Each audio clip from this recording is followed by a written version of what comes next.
Bienvenidos a Para Entendernos, el canal donde tratamos de explicar las leyes y las normas jurídicas para que sean un poco más fáciles de entender a quien esté interesado en la materia y fundamentalmente orientado a aquellas personas que estudian oposiciones para que tengan una visión de aquello que están estudiando que sea un poco diferente, un poco más pegada al suelo y menos pegada a la letra de los artículos. En la sesión de hoy vamos a hablar de la organización de la Administración General del Estado, que es una cuestión que se regula en la Ley 40/2015, pero que es de aplicación también, por analogía y viendo las leyes correspondientes, a las comunidades autónomas. El sistema de organización es más o menos el mismo y responde a dos principios, el de descentralización funcional y el de desconcentración funcional y territorial.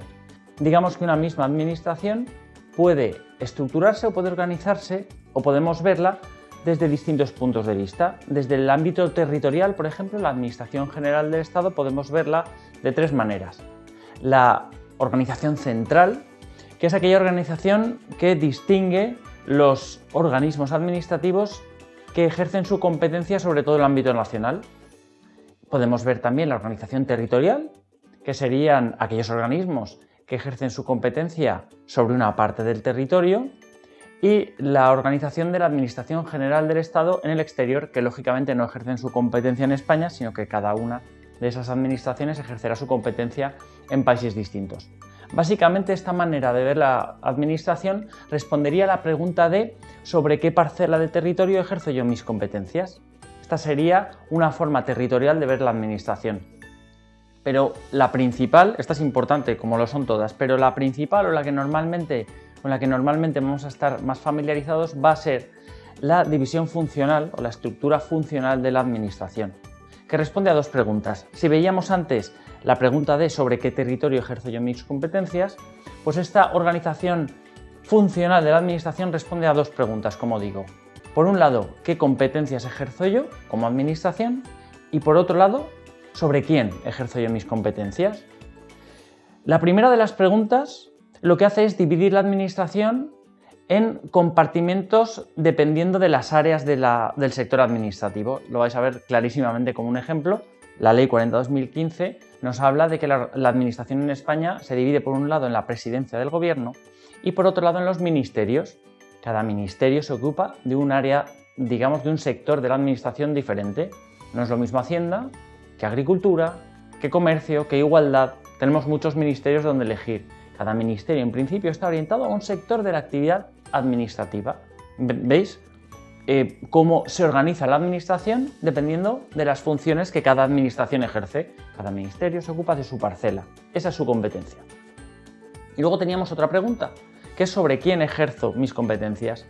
Pensad que la organización de la administración siempre es jerárquica. Siempre va a haber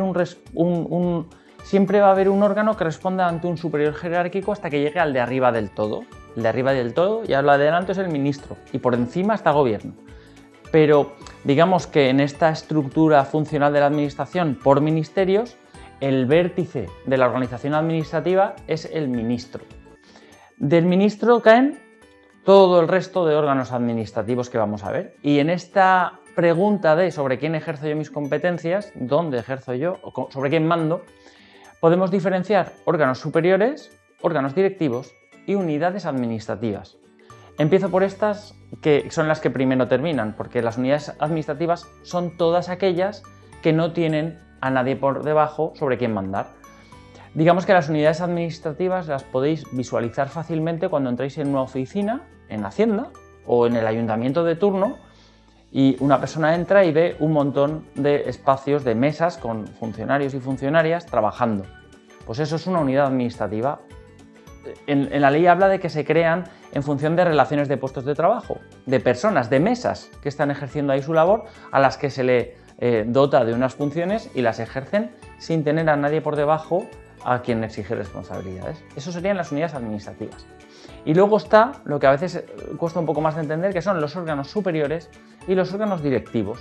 Pensad siempre en la jerarquía dentro de la administración. Pues los órganos superiores son dos, en la Administración General del Estado, pero vais a ver que en las comunidades autónomas podemos hacer una cosa parecida. En la Administración General del Estado, como órganos superiores, en situación de jerarquía también está el ministro o la ministra, por encima de todo, y debajo los secretarios de Estado cuando los haya. porque nos vamos a encontrar ministerios donde haya secretarías de Estado y ministerios donde no tenga por qué haber una secretaría de Estado. Pero si la hay, será un órgano superior. No están al mismo nivel. Primero está el ministro y luego la Secretaría de Estado. Estos serían los órganos superiores. Con los órganos directivos pasa igual, solo que hay más. Pero cada uno ejerce competencias sobre otros distintos y están ubicados siempre jerárquicamente. Pues como órganos directivos nos encontramos dos que tenéis que memorizar porque aparecen en todos los ministerios. Subsecretarías y secretarías generales técnicas. Forman parte de la misma rama jerárquica, la subsecretaría por encima, la Secretaría General Técnica por debajo. Y las competencias que ejerce son las de los servicios comunes de todo el ministerio. Estos dos organismos, subsecretaría y secretarías generales técnicas, siempre van a existir en todos los ministerios. ¿Qué otros nos encontramos? Nos podemos encontrar, porque esto sí que puede ser o puede no ser, con secretarías generales, que en el rango de jerarquía están situados en el mismo nivel que la subsecretaría. Lo que sucede es que como cada uno de esos órganos se ocupa de cosas distintas, entre sí no se pisan las manos, ni hay uno encima del otro, ni uno responde ante el otro. La subsecretaría tiene su espacio, la Secretaría General, si la hay, tiene el suyo. Y la Secretaría General, como digo, tiene el rango jerárquico de la subsecretaría. ¿Qué hay por debajo de las secretarías generales? Las direcciones generales. Pensad que una dirección general puede existir teniendo por encima una secretaría general o puede depender directamente del ministro. Por tanto, no pasa necesariamente por una secretaría general, pero situada jerárquicamente por debajo nos encontramos las direcciones generales. Estas direcciones generales, el rango que tienen son el mismo que las secretarías generales técnicas. ¿Vale? El estrato de los órganos directivos, subsecretaría, secretaría general donde la haya, bajamos, secretaría general técnica, dirección general y por debajo de todo esto las subdirecciones generales, que son, digamos, un rango por debajo. También puede haber subdirecciones generales que dependan directamente del ministro o de la ministra de turno. La organización de los ministerios es muy versátil y va a depender en cierta medida de lo que proponga el ministro, pero tened en cuenta que la organización del ministerio no depende estrictamente del ministro, depende del Consejo de Ministros. En realidad lo que sucede es que el ministro tiene la iniciativa para organizar su ministerio, pero la propuesta de cómo va a organizarse va a ser por parte del Ministerio de Hacienda y Administraciones Públicas. Es un poco raro, pero es lo que es. No perdáis de vista también que en esta gradación jerárquica de los órganos de la administración tienen condición de alto cargo todos los órganos superiores y los directivos, salvo los subdirectores generales, que no tienen la condición legal de alto cargo. Otra cosa que os podéis preguntar es por qué motivo hay órganos que necesariamente están en los ministerios y órganos que pueden no estar. Pues lo vais a ver fácilmente cuando os diga que las subsecretarías y las secretarías generales técnicas, que hemos dicho que aparecen siempre en todos los ministerios, siempre tienen que estar integradas por funcionarios de carrera. Pero ¿qué pasa con los políticos que normalmente quieren nombrar a sus propios cargos, a su personal de confianza? ¿Cómo se hace? Pues a través de estas secretarías generales, que ya no necesariamente ha de ser quien la integre un funcionario de carrera, y pasa con las direcciones generales lo mismo, que la ley dice que en principio tienen que estar integradas por funcionarios de carrera, pero que por motivos justificados se podría elegir a alguna persona que no fuera funcionaria de carrera. ¿Veis el porqué de algunas duplicidades? Para permitir o para huir de las rigideces de un sistema, porque a lo mejor en alguna materia en concreta no hay un funcionario que sepa mucho del tema y es preferible nombrar a una persona que tenga muchos conocimientos de ese tema pero no sea funcionario. Con esto hemos visto la estructura funcional de la administración. Pero cuando estéis pensando o estudiando la organización de la administración, tenéis que tener en cuenta los dos criterios que hemos visto, el territorial y el funcional, porque todas las administraciones las vais a poder clasificar dentro de alguno de estos dos criterios. En el territorial, nosotros ahora cuando hemos visto la parte funcional hemos visto solo los órganos centrales, los ministerios, que hemos dicho que lo que hacen es que proyectan su competencia sobre todo el territorio nacional. A nivel de administración territorial tenéis que saber que existen los delegados del gobierno y los subdelegados del gobierno y además los directores insulares de la Administración General del Estado. Los delegados de gobierno tienen el rango de subsecretarios y los subdelegados de gobierno de subdirectores generales. Y dicho todo esto, vamos a analizar mínimamente y muy por encima la estructura de 3 ministerios actuales para que veáis que cada ministerio es un mundo, cada uno se organiza como quiere y que, pues bueno, que todos estos órganos de los que hemos estado hablando se dan efectivamente. Vamos a empezar por el Ministerio de Asuntos Exteriores. Este Ministerio de Asuntos Exteriores está regido por un ministro actualmente y cuenta con 4 secretarías de Estado. De esas 4 secretarías de Estado hay una de ellas de la que caen ya directamente direcciones generales, mientras que hay otra que justo por debajo de ella hay una secretaría general de la que dependen a su vez 2 direcciones generales. ¿Veis? Ya son 2 secretarías de Estado totalmente distintas. Luego tenemos otras 2 secretarías de Estado que también, de las que también dependen direcciones generales. Y nos encontramos con la subsecretaría. Ya hemos dicho que subsecretaría os vais a encontrar en todos los ministerios. Y debajo de la subsecretaría, ¿qué tiene que haber siempre? Siempre una secretaría general técnica. Recordad que se ocupaban de los servicios comunes. Y luego en este ministerio se da una particularidad, que es que cuenta con 2 direcciones generales que dependen directamente del ministro sin pasar por ninguna estructura jerárquica previa. ¿Veis? Esta es la organización del Ministerio de Asuntos Exteriores, que a día de hoy se llama de Unión Europea y Cooperación.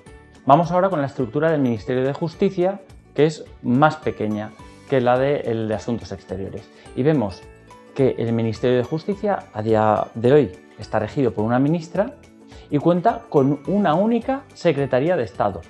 ¿Veis? Hay una Secretaría de Estado. Y de esa Secretaría de Estado depende una Dirección General. De esa Secretaría de Estado también cae una Secretaría General. Y de esa Secretaría General caen otras direcciones generales.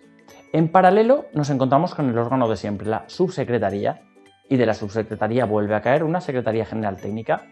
Y en este ministerio se da una particularidad. Antes hemos visto la nomenclatura de los órganos superiores y directivos, pero puede haber otros órganos directivos con otras denominaciones y otras funciones. No serán los generales, en algunos ministerios se darán, y este es el caso.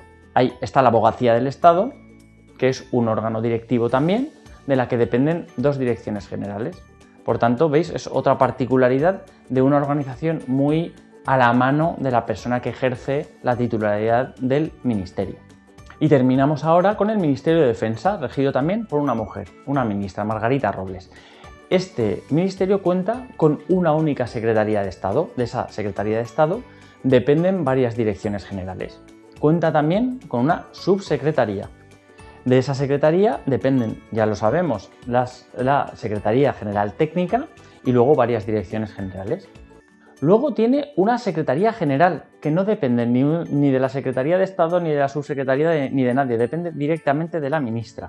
Y por último nos encontramos con un nuevo órgano directivo que se llama Gabinete Técnico, que, digamos, asiste a la ministra en el ejercicio de sus funciones. Como pasaba en el Ministerio de Justicia, en este ministerio también aparece un órgano directivo que no se le llama por su nombre en la Ley 40/2015 porque supera esa rigidez de la que hablábamos. Los ministerios necesitan tener cierta elasticidad a la hora de regularse para acompasarse al tiempo presente, al tiempo actual. Y si cerráramos tanto la estructura de los ministerios, habría realidades que no se podrían contemplar. Por tanto, vemos que los ministerios pueden integrarse también por órganos que no están descritos en esa ley, pero que se crean y tienen ese mismo rango.